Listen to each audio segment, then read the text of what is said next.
25শে মার্চের কালো রাত্রিতে শাসক গোষ্ঠী গ্রেফতার করে বঙ্গবন্ধুকে। বঙ্গবন্ধুকে গ্রেফতার করে পাঠিয়ে দেওয়া হয় পশ্চিম পাকিস্তানের কারাগারে। দিনের পর দিন ছোট্ট বদ্ধ কুঠুরিতে নিঃসঙ্গ অবস্থায় বন্দি জীবন কাটে বঙ্গবন্ধুর। 32 নম্বরের এই বাড়িতে হানা দিয়ে লণ্ডভণ্ড করে ঘরের আসবাবপত্র সহ সবকিছু।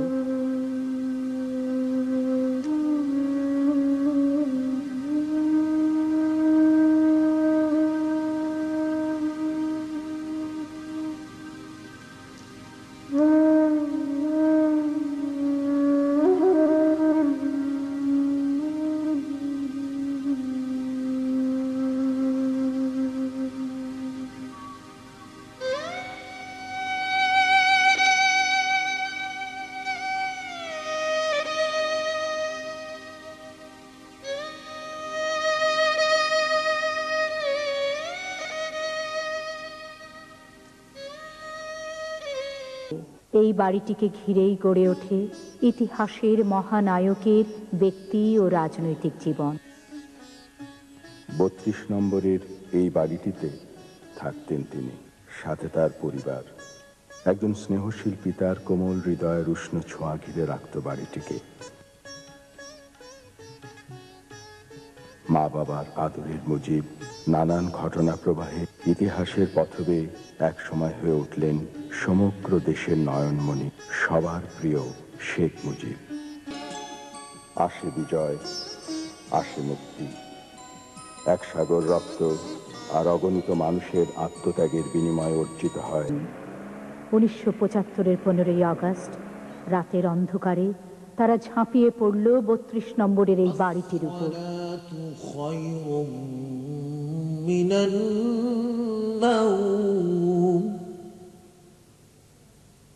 আল্লাহু আকবার, আল্লাহু আকবার,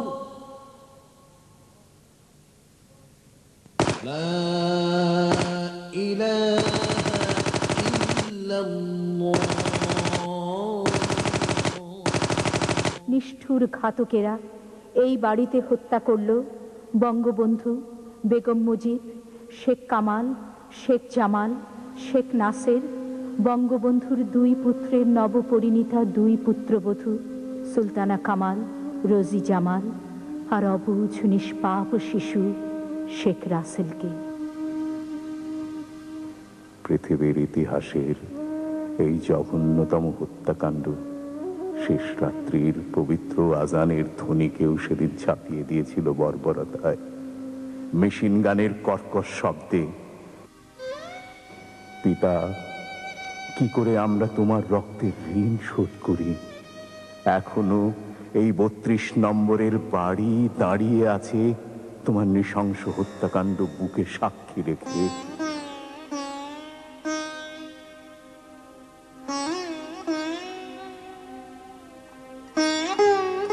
আজ বাড়ির প্রতিটি আসবাবে যেন কলঙ্কের চিহ্ন স্থির দাঁড়িয়ে আছে।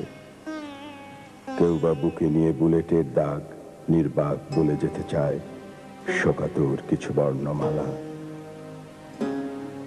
কোথায় আমাদের বঙ্গবন্ধু, যার কান্না ভাসে বাড়ির প্রতিটি ইট সুরকিতে? সেই কান্না যেন সিঁড়িতে গড়িয়ে পড়া চশমার ফ্রেমে। পিতা, তোমার স্পন্দনহীন দেহে রক্তের স্রোতধারায়, তোমার হাত থেকে ছিটকে পড়া তামাকের পাইপে আজও দৃশ্যমান।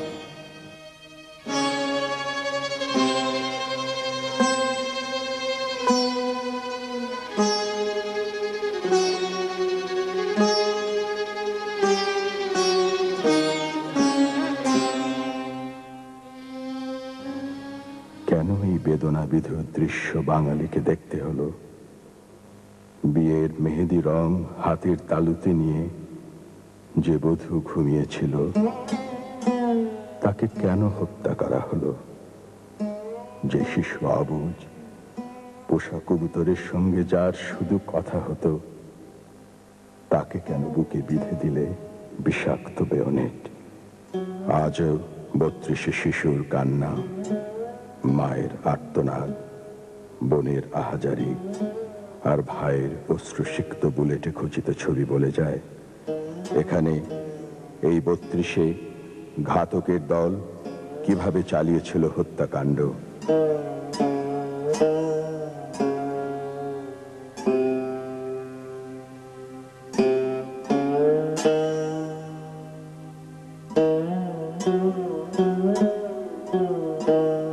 পঁচাত্তরের 15ই আগস্ট জাতির জনক বঙ্গবন্ধু শেখ মুজিবুর রহমানকে হত্যা করা হয় করিডোর থেকে নেমে যাওয়া এই সিঁড়িটিতে।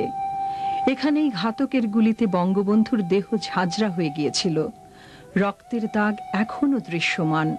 ৭৫-এর নির্মম হত্যাকাণ্ডের স্মৃতি বহন করছে এই সিঁড়ি, এই বাড়ি।